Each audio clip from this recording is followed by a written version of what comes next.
सा वचन कर मां भी तव्हां सां वाइदो थो कयां ॿुधो ॿुधो नौजवानो मां ग़ैरतमंद पीउ जो ग़ैरतमंद पुटु ॿुधो मां ग़ैरतमंद पीउ जो ग़ैरतमंद पुटु आहियां मूंखे लूसण जो नक न आहे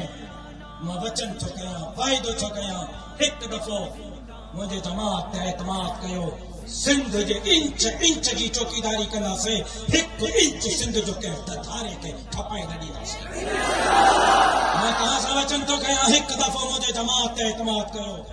कोड़ा विझी सॼी सिंध में नौकरियूं मेरठ ते ग़रीबनि जे पुटनि खे ॾींदासीं मां तव्हां सां वचन थो कयां मुझे जमात ते एतमाद कयो मोबाइल फर्जन जो रिकॉर्ड कयो चाहे स्कूल में वज़ीर आला जो पुटु पढ़ंदो थर जे मासूम पकोड़नि खपाइण वारे जो पुटु साॻे स्कूल में